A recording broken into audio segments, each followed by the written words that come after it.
અમદાવાદ શહેરમાં કાયદો અને વ્યવસ્થાની સમીક્ષા માટે શહેર પોલીસ કમિશનર જીએસ મલિકના અધ્યક્ષસ્થાને ક્રાઇમ કોન્ફરન્સનું આયોજન કરવામાં આવ્યું હતું, જેમાં અમદાવાદ શહેર પોલીસ કમિશનરેટ વિસ્તારના તમામ પોલીસ ઇન્સ્પેક્ટર અને અન્ય ઉચ્ચ અધિકારીઓ હાજર રહ્યા હતા.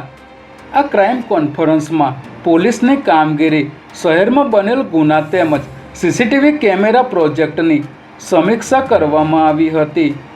પ્રાપ્ત માહિતી અનુસાર અત્યાર સુધીમાં શહેરમાં લોકભાગીદારીથી 22,776 કેમેરા લગાવવામાં આવ્યા છે.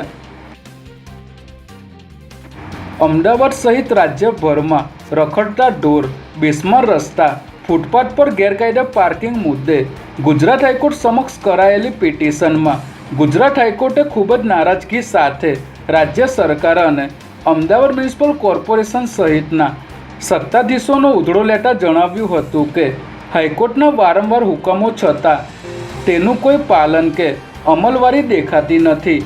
જો સરકાર કે સત્તાધીશોનો સિસ્ટમ કે પરિસ્થિતિ પર અંકુશ ન હોય તો પછી કાયદાની અમલવારી બંધ કરાવી દો, જેથી હવે હાઈકોર્ટ દ્વારા બેજવાબદાર અધિકારીઓ અને સામાવાળાઓ વિરુદ્ધ ચાર્જફ્રેમ કરવાની કાર્યવાહી થઈ શકે છે. વડોદરા નજીક ડેણાથી ગોલ્ડન ચોકડી તરફ આવતા પેટ્રોલ પંપ પાસે ગલ્લો ચલાવતા મહિલા સાથે ખાનગી ચેનલના રિપોર્ટરે રૂપિયાની માગણી કરતા મહિલાએ પૈસા આપવાની ના પાડી હતી, જેથી તે પ્રેસમાં હોવાનું કહીને વિડીયો ઉતારવા લાગ્યો હતો.